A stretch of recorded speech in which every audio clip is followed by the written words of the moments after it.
Et nous faisons le point sur les derniers développements au Bénin. Le président Patrice Talon serait donc à présent en sécurité selon des déclarations de son entourage à l'AFP. L'armée aurait repris le contrôle. Des coups de feu avaient été signalés en début de matinée à Kanguézo, à proximité de son domicile. Et à la télévision publique, des militaires avaient annoncé démettre de ses fonctions donc Patrice Talon. L'ambassade de France avait immédiatement appelé ses ressortissants à rester chez eux, mais apparemment donc le coup de force s'est arrêté à la télévision publique. C'est ce que nous allons voir avec une journaliste béninoise qui se trouve sur place. Bonjour, je vous remercie beaucoup de nous aider à y voir plus clair. Est-ce que c'est le cas d'ailleurs pour vous aussi depuis Cotonou? Est-ce que la situation est plus claire à 11h32 du matin? Bonjour, bonjour, j'espère que vous allez bien.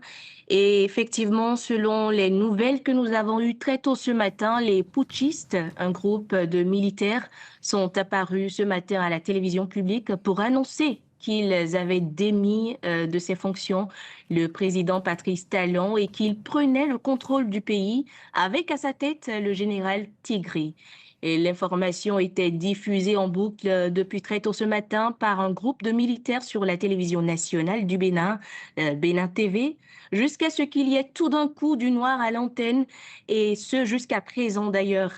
Et dans la foulée, l'entourage du président Talon a affirmé que le président était en sécurité et que l'armée béninoise régulière, nous allons dire, serait en train de faire ce qui est de son pouvoir pour reprendre le contrôle.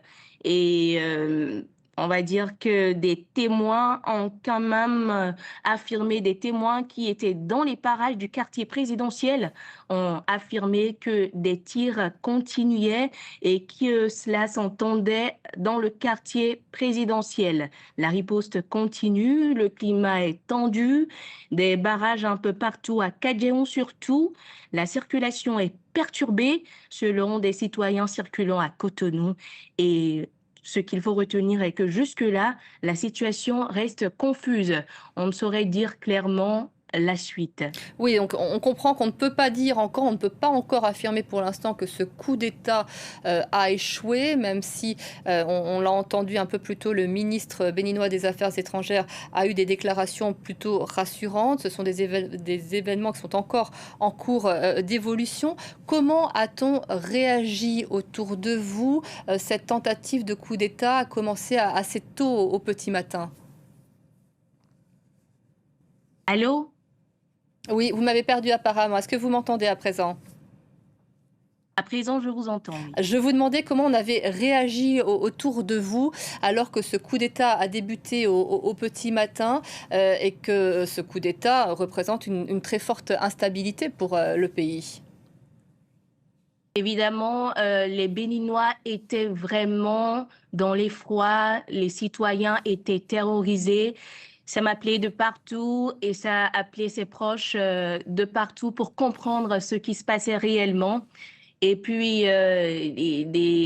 des personnes qui s'inquiétaient pour leurs proches les appelaient pour leur demander de ne pas quitter la maison, de rester à la maison pour ne pas tomber dans des pièges en circulant dans la ville. Donc, clairement, c'était l'effroi, c'était la peur et voilà. On pouvait percevoir ces derniers jours cette instabilité, ce coup d'État qui se préparait, ou est-ce qu'il a pris tout le monde par surprise?